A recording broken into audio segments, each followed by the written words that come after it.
perdoando Deus. Eu ia andando pela Avenida Copacabana e olhava distraída edifícios, nesga de mar, pessoas, sem pensar em nada. Ainda não percebera que na verdade não estava distraída. Era de uma atenção sem esforço. Estava sendo uma única coisa muito rara, livre. Via tudo e ia à toa.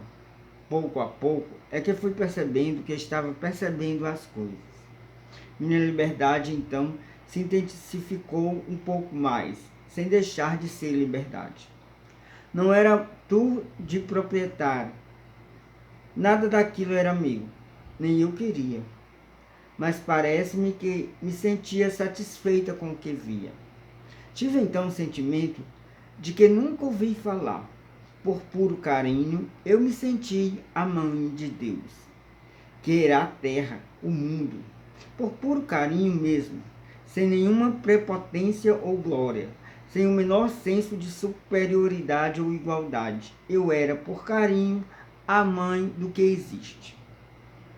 Soube também que se tudo isso fosse mesmo o que eu sentia, e não possivelmente um equívoco de sentimento, que Deus, sem nenhum orgulho e nenhuma pequenez, se deixaria acarinhar, e sem nenhum compromisso comigo.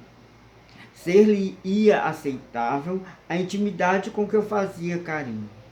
O sentimento era novo para mim, mas muito certo, e não ocorrera antes porque não tinha podido ser. Sei que se ama ao que é, Deus, com amor grave, amor solene, respeito, medo e reverência. Mas nunca tinham me falado de carinho maternal por ele. E assim, como o meu carinho por um filho não o reduz até o alarga, assim ser a mãe do mundo era o meu amor apenas livre. Foi quando pisei um enorme rato morto. Em menos de um segundo, estava eu eriçada pelo terror de viver. Em menos de um segundo, estilhaçava-se toda em pânico e controlava como podia o meu mais profundo grito. Quase correndo de medo, cega entre as pessoas, terminei no outro quarteirão, encostada a um poste, cerrando violentamente os olhos, que não queriam mais ver. Mas a imagem colocava-se a pálpebras um grande rato ruivo, de cauda enorme, com pés esmagados e morto, quieto, ruivo. O meu medo desmesurado de ratos. Toda trêmula, consegui continuar a viver. Toda perplexa, continuei a andar, com a boca infantilizada pela surpresa. Tentei cortar a conexão entre os dois fatos. O que eu sentira minutos antes e o rato. Mas era inútil. Pelo menos a coatividade ligava-os. Os dois fatos tinham ilogicamente um nexo. Espantava-me que um rato tivesse sido meu contraponto. E a revolta de súbito me tomou. Então não podia eu me entregar desprevenida ao amor? De que estava Deus querendo me lembrar? Não sou pessoa que precise ser lembrada de que dentro de tudo há o sangue. Não só não esqueço o sangue de dentro, como eu o admito e o quero. Sou demais o sangue para esquecer o sangue. E para mim, a palavra espiritual não tem sentido, nem a palavra terreno tem sentido. Não era preciso ter jogado na minha cara tão nua um rato. Não naquele instante. Bem poderia ter sido levado em conta o pavor que desde pequena me alucina e persegue os ratos. Já riram de mim no passado do mundo.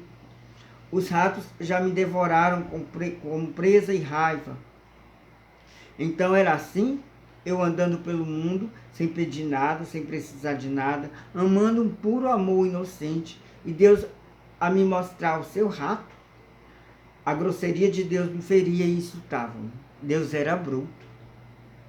Andando com o coração fechado, minha decepção era tão incontrolável como só em criança fui decepcionado. Continuei andando, procurava esquecer, mas só me ocorria a vingança. Mas que vingança poderia eu contra um Deus todo-poderoso? contra um Deus que até com um rato esmagado podia me esmagar? Minha vulnerabilidade de criatura só. Na minha vontade de vingança, nem ao menos eu podia encará-lo, pois eu não sabia onde é que ele mais estava. Qual seria a coisa mais onde ele mais estava do que eu? Olhando com raiva essa coisa, eu o visse.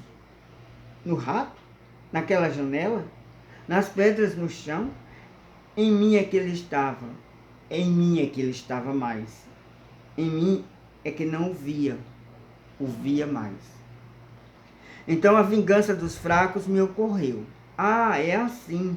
Pois então não guardarei segredo e vou contar. Sei que é ignóbil ter entrado na intimidade de alguém e depois contar os segredos, mas vou contar. Não conte. Só por carinho, não conte. Guarde só para você mesma as vergonhas dele. Mas vou contar sim. Vou espalhar isso que me aconteceu. Dessa vez não vai ficar por isso mesmo. Vou contar que ele fez. Vou estragar a sua reputação. Mas quem sabe, foi porque o mundo também é rato. E eu tinha pensado que já estava pronta para ser rato também. Porque eu me imaginava mais forte. Porque eu fazia do amor um cálculo matemático errado. Pensava que somando as compreensões eu amava. Não sabia que somando as incompreensões é que se ama verdadeiramente. Porque eu, só por ter tido carinho, pensei que amar é fácil. É porque eu não quis o amor solene, sem compreender que a solenidade ritualiza a incompreensão e a transforma em oferenda. E é também porque sempre fui de brigar muito. Meu modo é brigando. É porque sempre tento chegar pelo meu modo. É porque ainda não sei ceder. É porque no fundo eu quero amar o que eu amaria e não o que é. É porque ainda não sou a mesma. E então o castigo é amar o mundo que não é ele. É também porque eu me ofendo à toa. É porque talvez eu precise que me digam com brutalidade, pois sou muito teimosa. É porque sou muito possessiva e então foi me perguntando com alguma coisa ironia se eu também queria um rato para mim. É porque só poderei ser mãe das coisas quando puder pegar um rato na mão. Sei que nunca poderei pegar um rato sem morrer da minha pior morte. Então, pois, que eu use magnífica que entoa as cegas sobre o que não sabe nem ver. E que eu use o formalismo que me afasta. Porque o formalismo não tem ferido a minha simplicidade, sim o meu orgulho. Pois é pelo orgulho de ter nascido que me sinto tão íntima do mundo, mas este mundo que eu ainda extraí de mim, de um grito mudo. Porque o rato existe tanto quanto eu. E talvez nem eu, nem o rato sejamos para ser vistos por nós mesmos. A distância nos iguala. Talvez eu tenha que aceitar antes de mais nada esta minha natureza que quer a morte de um rato. Talvez eu me ache delicada demais apenas porque não cometi os meus crimes. Só porque convive os meus crimes, eu me acho de um amor inocente.